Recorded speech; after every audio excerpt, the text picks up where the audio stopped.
Good afternoon to all you fine Pulse listeners, and welcome to the second episode of The Real Review.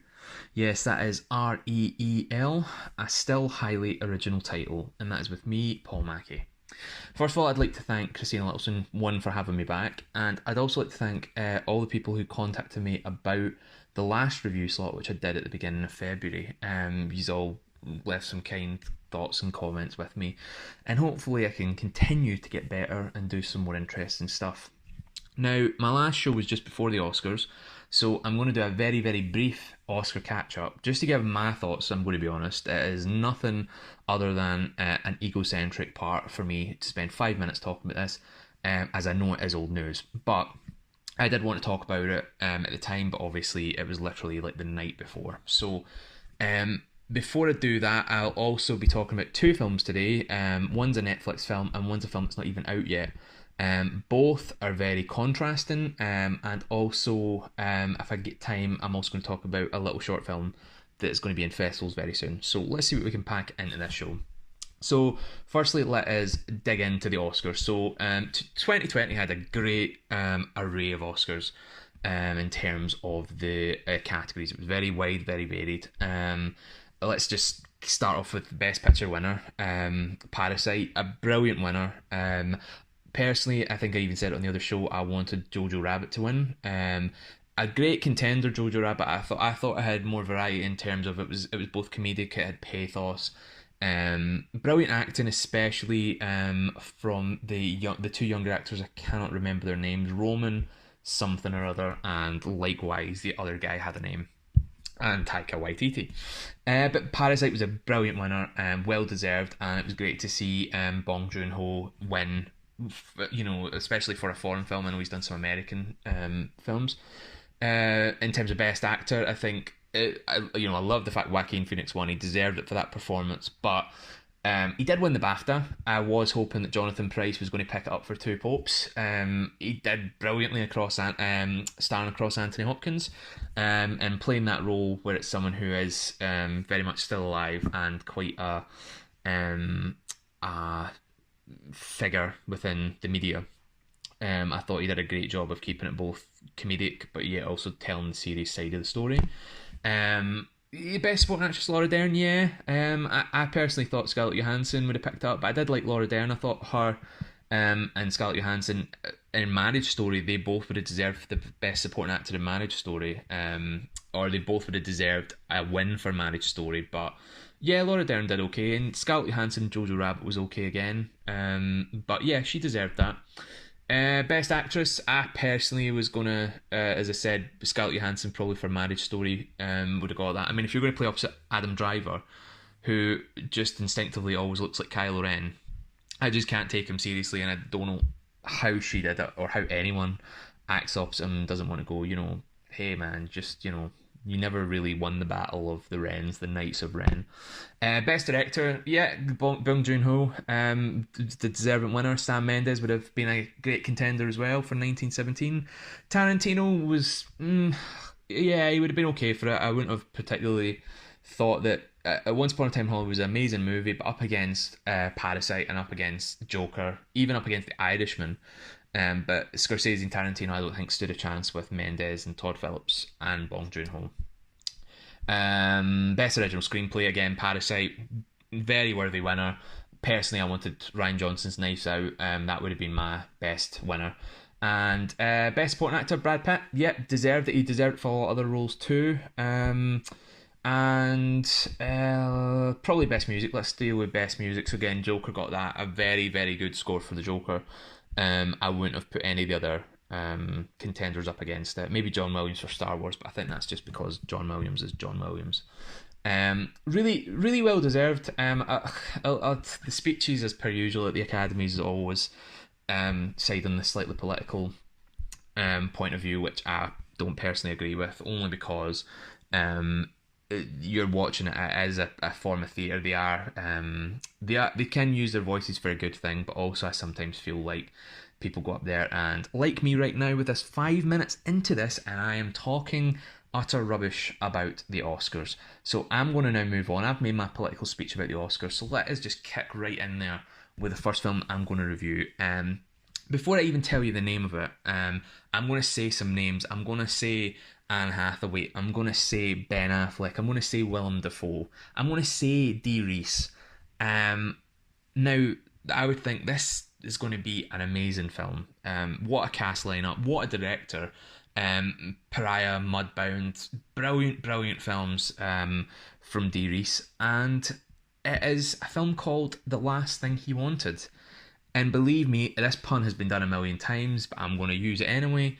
This was the last thing any of us really wanted.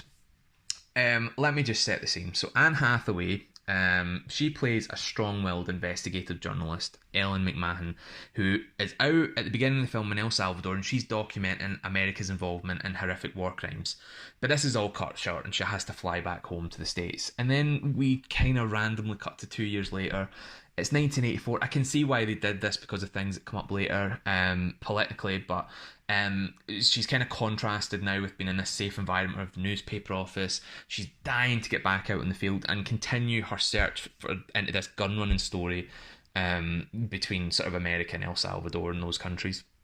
But instead, she gets put onto the American election campaign, which is, again, why I think they did 1984. They chose that. I mean, it is based on a book. It's based on a novel by Joan Didion, so it's not an original piece. But she's put into the election campaign, which is fairly uninteresting to her. But she convinces herself that because she could use the insight into the government that she's about to go through for the election campaign and tie that back into everything at El Salvador and the possible gun running from America and inside America. And it's during this election trail that we get our first look at Ben Affleck's character, Treat Morrison.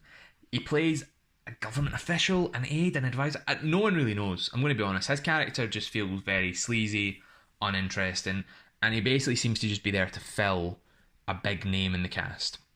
He's rarely seen. We see him at various points in the movie, but as with a lot of the characters in this movie, we kind of see them once and then they don't get seen for quite a while. But there's no reason for them not to be seen for quite a while. It just feels that the character's there to introduce them so that they can then have a plot moment later on. So he's very weird, and Affleck might not be the greatest actor, but with the right script and the right sense of direction, he can deliver an honest and engaging performance. Well, this was not one of them. Hathaway, her character is then landed with a surprise of return of her dad. So we get Willem Dafoe. He gets introduced at this point. He delivers some amazing performances in this film, but it doesn't really fit the tone. It doesn't really push the story any further, so his performances are kind of lost, they're kind of wasted. He's got the early onsets of dementia. Now, her and her dad don't really have a good relationship, but he reveals himself as a gun runner, and he's got this one last job lined up for this big payout. Now, at this point, we aren't really sure whether she is aware of his past. We kind of get the idea that maybe she knew about it, but that's why she's gone into this sort of sense of investigating this idea of journalism. But we aren't really sure if she knows about it, but he asks her if she can pull this one last job off for him because he's obviously in no fit state to do it just now. And she does it, she agrees to it, and she kind of convinces herself this is a convenient route back into the gun running investigation. However, Eleanor, Hathaway's character, decides that although she'll do this for her dad and do this job, she very quickly gets him way over her head.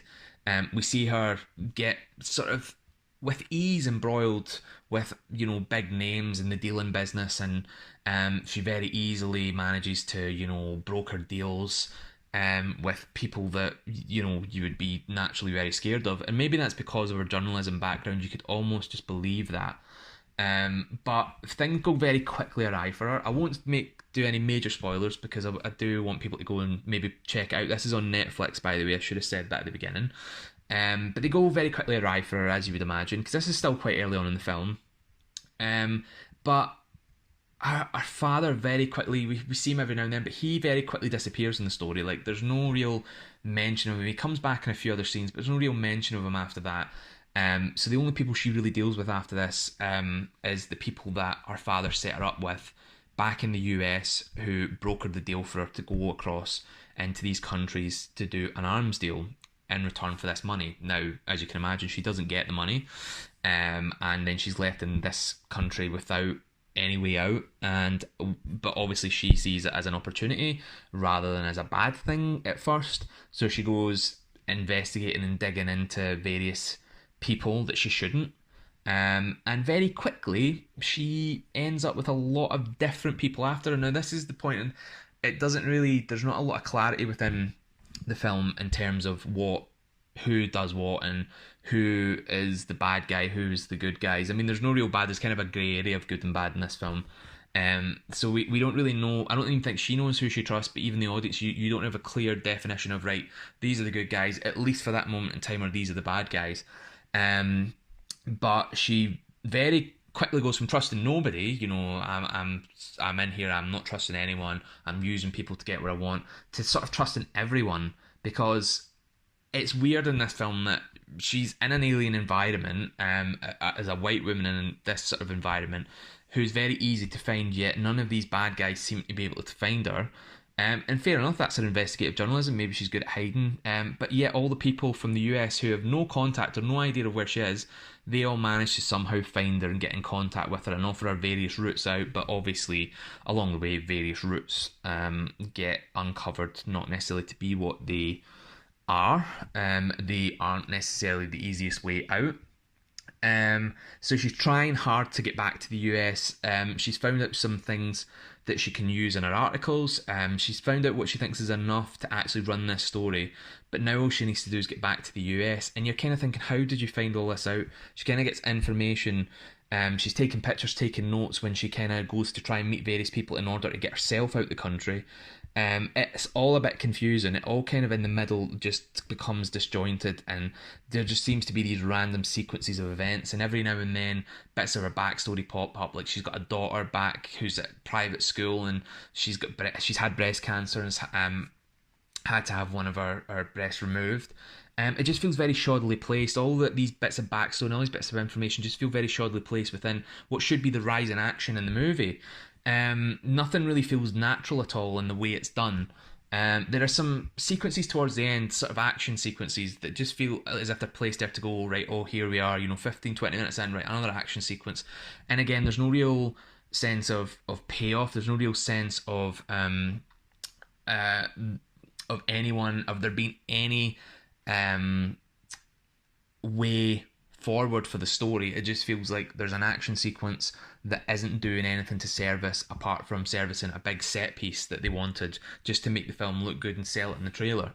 But there's also some really weird sequences towards the end, with the introduction of Toby Jones's character, which is Paul Schuster, which almost feels like a whole other movie. It goes from one thing to another to another. It starts off as this really gritty investigative journalist and even father-daughter story, which would have been fine, but when you've got films like Spotlight or The Post, or all the President's Men, and then you get this, and then you're like, it doesn't feel like one of those movies. It doesn't feel like they really knew what they set out to make. The end in itself I didn't really feel that enamoured with, but it is based on a book, so obviously I know they're following a certain amount of pre-existing material, but at the same time, with a film, what it's like. You can make something. Not everything that works in a book, because as far as I'm aware, I've never read the book, but I think it's told from a very point of view driven place in terms of narrative. And obviously the film, you have to show other points of view. It feels like they've literally adapted the book, and that's it. And they've not, it feels like a first draft. I mean, Anne Hathaway, she's in a strong role. She's strong in the role, but the material doesn't support her. Doesn't support the performances she's given. Now, I ask, was it a bad script, or was it bad editing, or was it both? Because if it starts with a bad script, then the chances of you can piece it together. It has happened in the past, but the chances of you getting a good edit are very unlikely. It feels like it starts with strong purpose, a definitive movie, and like it almost becomes like a jigsaw puzzle, which is fine. It's an investigative piece, but it doesn't really fit into the pieces. Don't fit together in the end. But the cinematography was really good. Cinematographer was Bobby Bukowski, and the editor was Mako Kametusuna. Again, I always give myself really random names to deal with. But it was a film that had good intentions at the beginning, the first 15 minutes maybe, but past Act 1, we really should start to get a sense of either the audience know or the characters know where it's going, and I feel like none of us did. It just felt like a very random piece put together, and I'm surprised that, I mean, it's 1 hour 45, it could have been doing an extra 20 minutes, personally. But that was that film. I'm going to go on another piece because the one that I really want to talk about is a film called Escape from Pretoria. Now, I had the great opportunity to meet Francis Annan, who directed Escape from Pretoria. I met him Friday and also on Saturday. Friday night he was coming into the university where I lecture at to give a talk to the students, and I had a great chance to speak to him for about 20 minutes there. And also I went to a viewing, a screening of this film. It's out on the 6th of March in cinemas. And it was a brilliant, he's a very, very new director. He's only really directed some TV and he's directed some shorts and stuff like that. But this is his first real out and real movie in terms of feature films. And it stars Daniel Radcliffe.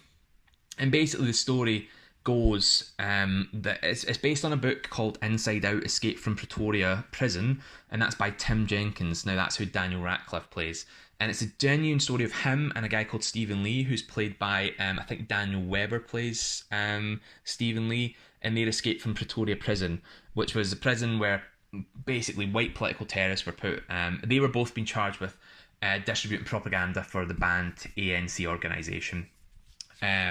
And then with a few other prisoners, they basically decide to hatch an escape plan that involves around wooden keys and a lot of time-consuming planning. Now, the great thing is I got to hear a lot about the making of this movie, and the book itself deals a lot with the escape, which Francis spoke about how they took a lot of the escape from the book, and things that you would think would be sort of very convenient. They were trying to take it out to make it more kind of film realistic, but actually the Tim Jenkins, the guy who wrote the book and was one of the sort of escapees, he was like, no, you need to put it back in because this is how it happened. So to give you an overview, they're put in a prison, as I said, for distributing propaganda for the ANC, and they basically, for the whole film after that, it is just an escape movie. It's them in their cells and they're trying to work out. They've got 2 doors at their cell. They've got a kind of gate, a wrought iron door, and they've also got a big heavy metal door in their way. And there's a few of them on the wing of that prison, and they are all hatching this plan. But obviously Daniel Radcliffe or Tim Jenkins and Stephen Lee, they come in as with everyone that comes into the prison, and they're all like, wow, we're going to break out, we'll find a way. And there's very few ways. It's very heavily guarded. There's also snipers who very easily would want to kill, and they make this big point in the beginning of the film about how the sniper was like brought there to calm himself down because he'd killed all these children at some point. So it sets the story of a very, very dangerous place, and the guards have got no respect whatsoever for these guys. These guys are like dirt on the bottom of their shoe, and a lot of them are doing a lot of time. So Tim Jenkins and Stephen Lee, they're doing 12 years and 8 years respectively. And the whole movie, and I don't want to spoil a lot of it because a lot of it is the intricacy of it, but it's about Daniel Radcliffe, or Tim Jenkins has got a great mind for remembering things. So he decides that he could make keys to escape with wood from the kind of the wood shop that they have to do as part of their prison sentence.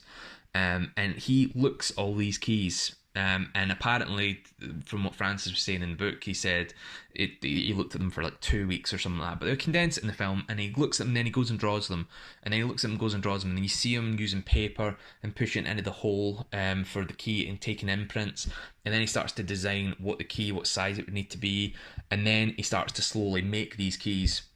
And in amongst it, you've got obviously the guards trying, nearly catching them at different points. But in the wood shop, he is using his flask. That they've all got this coffee flask, and he's using that to stuff the keys in once they're done. Putting a towel in with it so that it won't rattle when they shake it out. So basically, the bottom of the flask is separate from the top of the flask. So they all have to, in front of a guard, pour out their coffee and the contents, and then they check it, shake it to make sure nothing's in it. So obviously there's this whole intense sequence. It's basically just full of lots of intense sequences like that. Like there's very little dialogue. I mean, there's a lot of dialogue goes on, but there's also a lot of these moments where it is just them in silence trying to work out how they can get away with things. There's also another sequence when he started building the keys and he's trying them out, and then he gets it stuck. They're cleaning outside of their prison cells. They're being guarded by a guard that's kind of he's eating too much, and he's got sort of quite a big guy, so he's sweating and he's trying not to be sick everywhere, and so he's not really paying attention. And as he's walking up and down, because it takes him so long to walk up and down, they're trying this wooden key to see if it fits the door, but obviously because it's wood it breaks off very easily. So there's this whole sequence of them breaking the key and trying to get it out. And that is the whole movie. The whole movie is them. You would think if someone told you that, oh, the whole movie is really about them making keys, you would think that that's kind of, oh, what's that? Is that going to be exciting? And I can tell you, this is one of the best thrillers I've ever seen. And I'm not just saying that because I've met Francis. I had a lot of trepidation about it because I'd met him, because I thought, well, am I just going to, I've got even more sense of build up to it because he spoke about the production of it. Amazing cinematography. Some great moments in it where they're they're putting the key into the actual slot, and we as the camera go into it and we're turning with the key, and there's just these amazing moments. They're quite surrealist moments. And obviously there's very little lighting in the place. It's a sort of stone building. There's only got a little light in their cell, but all the stuff's mainly shot with natural light. So there's these quite harsh, warm tones. Because it's set out in South Africa, but they actually shot it in Australia due to budgetary concerns. But amazing film. Amazing performances from Ratcliffe and from Daniel Webber, and also Ian Hart, who the last time he played with Daniel Radcliffe was as Professor Quirrell in Harry Potter and the Philosopher's Stone, and they join up, and they all as a there's an ensemble, and there's more sort of actors within it. Mark Leonard Winter's another one. He plays a character who is a kind of ensemble character. He's a character that is a mesh of a lot of other people from the prison that they've created for it. It was written by Francis Annan and L.H. Adams, just to sort of put that out there as well. But genuinely brilliant. You should honestly go see it whenever you get a chance. It is in cinemas from March 6th. And it is one of the best experiences. It will have you on the edge of your seat, and there's just moments in it where you're just like, just get the key out, just go, just run, just do it. And it just goes on like this for the entire movie. You aren't lit up really, and there's very little backstory to it as well. There's a little bit at the beginning which you see them kind of setting these explosives where they're distributing all their material through these sort of explosive bags. And that's it. And then there's no real backstory. There's no real politics to it. It's the politics is the undertone, and the prison escape. They make it all about the escape. Don't worry about half an hour of backstory. Brilliant performances all round. Brilliant cinematography. And a real amazingly crafted, well edited compared to my other one. It was a well edited film. And it all started with a script. It was a script that took them from 2012 all the way through to 2020 to get finished. Very quickly, I also want to put a shout out to Gary Hewitt for his film. He's got a film coming out that we just did the cast and crew screening of on Friday called She of the Land. Now, I worked on this, so I'm not going to review it, but it's an amazing film with an amazing cast and crew. I only worked in the pre-production, so I feel like I can promote it without being too biased to it, but I hadn't seen any of the finished film. I wasn't there on set. The performances from James Robson, Emma Finlay, and Saffron Mullen, amongst Tony McDonald and Bev Sweeney and Bianca Cooper, all amazing performances. Steve Johnson, brilliant cinematography as always, using some lenses that don't even exist anymore.